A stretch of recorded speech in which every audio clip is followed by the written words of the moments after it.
Hi everybody, my name is Justin Gerhard. I am here at the Gay Men's Health Summit in Vancouver, and I'm joined with Hedy Fry. The longest sitting female MP in Canada's history. 24 years. Round of applause for that. Amazing. So you've been dedicating your life to the city, to the people of Vancouver for a long time. Yes, because prior to that I was a physician in Vancouver. Amazing. So what does a summit like this mean in terms of the progress that we've made just with gay culture assimilating into mainstream culture, as I'm sure you've dealt with both in the years that you've been in government? Well, I think having been a physician before I became an MP, I was very involved in gay men's health because I had a lot of people in the area in which I practice who were gay. And so I was there in the 80s during the HIV epidemic. I saw my young patients die. One of the things that prompted me, in fact, to run for federal election was because I saw the discrimination against the LGBTQ community, but especially against the stigma about gay men. And so I just ran on the idea with my party, which is a Liberal Party. I just said to Chrétien, who was then not yet Prime Minister, I said, I'll run if you amend the Canadian Human Rights Act to add sexual orientation as a prohibited ground for discrimination, because this group is denied access on an equal basis with others, and it affects, for me, their health, their ability to access healthcare, their ability to get medication, to get treatment, etc. This is very, very much impacted. So that was how I kind of got into this whole thing. And for me, what the most important thing about today is to watch the progress from people who were very nonchalant, a group that was nonchalant about their health, that kind of felt that they were beaten down by things like HIV and, you know, what's the point, etc., to people now, you see, all these young men taking control of their lives, beginning to start to look at their lives from a very scientific, evidence-based basis. What is it that we can do to prevent? What is it that we can do to deal with challenges? What is it that we can do to move on? And how can we educate gay men to pay attention? Men as a gender do not pay attention to their health. They never do until something happens to them, right?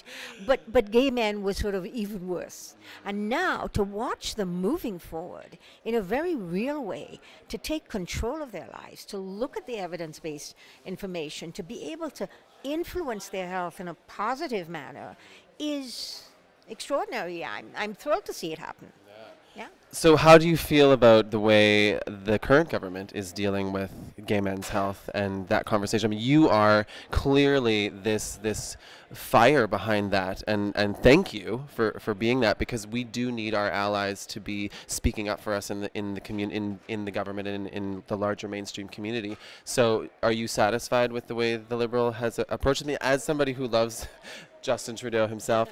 I think they're doing an amazing job about just at least talking about it, and it sounds like... Well, they're not just talking, they're doing, actually. We did a lot, because when I came in on that basis under Jacques Chrétien, we moved to human rights, amending the Human Rights Act. We moved to modernization of benefits so that people could get their own medical and dental benefits off their partners. We moved to modernizing immigration legislation, and finally to same-sex marriage. So that was where it ended, and then of course the Conservatives came in and everything fell by the wayside. And now that we're back, I think it isn't that I am the one beating the drum anymore.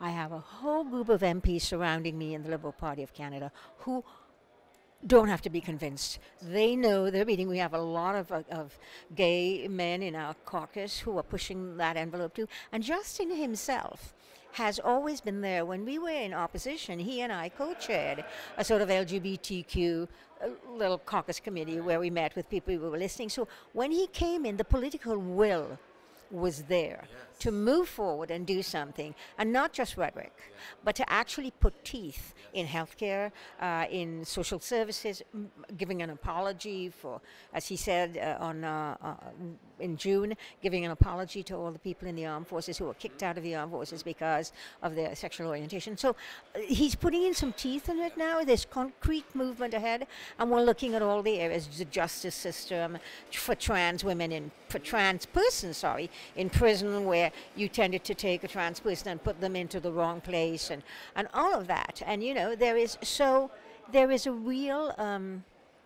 view, everybody's on side in changing and in bringing in programs and policies, etc., that will make life very, very different and equalize opportunity and healthcare for the LGBTQ community. Thanks so much for watching my interview with Hedy Fry. If you want to listen to the full interview, it exists as a podcast. There is an app called Anchor, and it's where I've started my Gay Men Channel podcast station. So the link for that will be in the description. Check it out. It's a really cool app. Tons of different podcasts from all these different people, and you can create your own podcasts too, which is amazing. So check that out. There's about another 5 minutes to the interview. Thank you so much for watching. If you've never been here before, subscribe to my YouTube channel. I do a new video every week. Like this video if you like politics. Comment below if you have questions for Hedy. I'm sure she's willing to answer some of them. And have a great weekend. Y'all stay fabulous now.